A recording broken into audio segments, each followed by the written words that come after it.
Honorable viewers, I welcome all of you to my YouTube channel ZRBD24. Today's topic is Apology for Poetry written by Sidne. You know that this is a literary criticism. Let's start.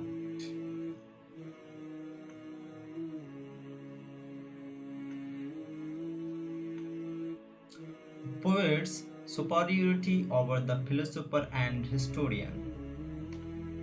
According to Sidney, the poet is superior both to the historians and to the moral philosophers. Poetry is superior to all the branches of learning. The philosopher teaches by precept, the historian by example, but both do not do both. Both are therefore defective. The poet does the both. He gives perceived and also present an example. The poet is a maker. He is truly creative. Philosophy presents merely abstract perceived, which cannot be understood by the general people. The philosopher teaches by precept, the historian by example. But both do not do both. Both are therefore defective. The poet does the both. He gives the perceived and also presents an example. Let's see an example. The philosopher, therefore, and the historian are they which would win the goal. The one by precept, the other by example, but both not having both, do both hard. History deals with concrete facts or example of virtue, but poetry combines both these advantages. It presents in universal truths. Poetry is the earliest form of writing. Even the early writers used to fashion and manner of poets. The historians succeed most when they use the method of poets. The philosophers and historians become popular in ancient times only if they used the manner and form of poetry. The poet is not only a giver of knowledge but also an improver and reformer of men and manners. He is the prince over all the rest. The poet combines general principles with particular example. The philosopher deals with the intellect. The poet moves the heart and soul. The philosopher deals with intellect. The poet moves the heart and soul. The philosopher teaches, but he teaches obscurely. He learned alone can understand him. He only teaches them that are already taught. But the poet can be understood even by those who are not learned. To Aristotle, poetry is more philosophical and more serious than history. It presents universal truths. Let's see a quotation.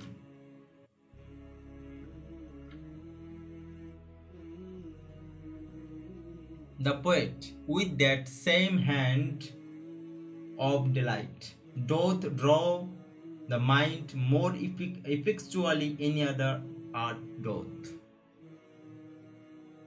Poetry deals with universal consideration and history deals with particular. The historian deals with facts as they are. The poet deals with facts as they ought to be. The poet is liberal, the historian is rigid.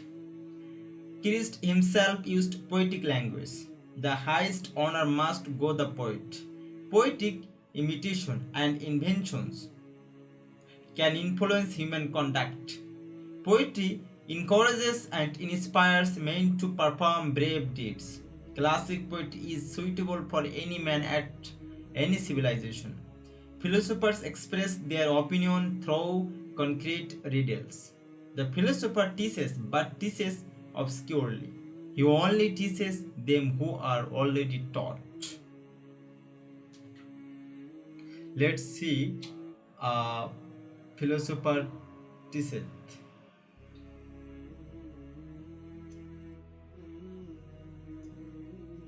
The philosopher teacheth, but he teacheth obscurely, but the poet is the food for the tenderness stomachs. The poet is indeed the right popular philosopher.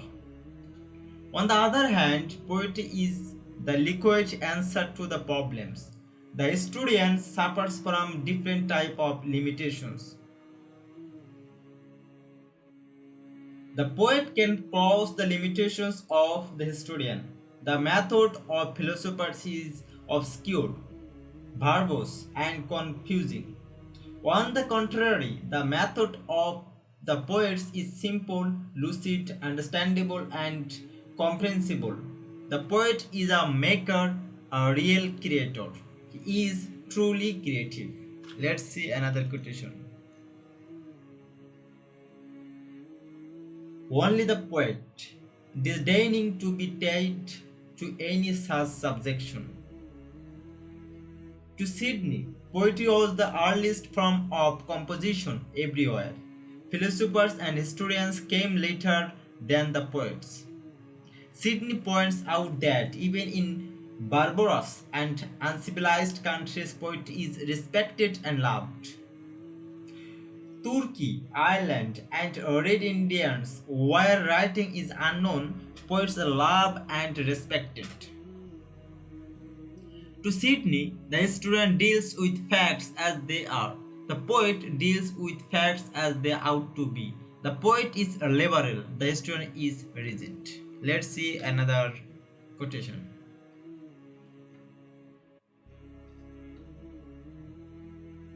The poet is philosophitarian and subuditarian.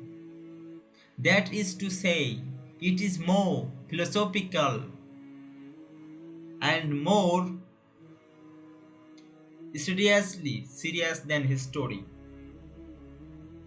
The historian recites the action or quarrel, counsel, policy, or state game as it was, but the poet beautifies it with his art, both for further teaching and more delighting.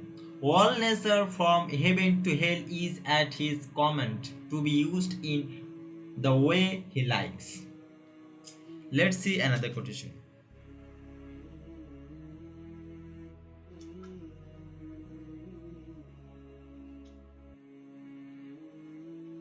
The historian is bound to recite that may the poet with his imitation make his own, beautifying it both for further teaching and more delight. The poet performs the function of both the philosopher and the historian. He combines general principles with particular example.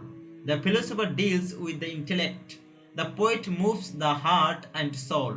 The poet moves us much more than a philosopher can. The poet is the monarch of science.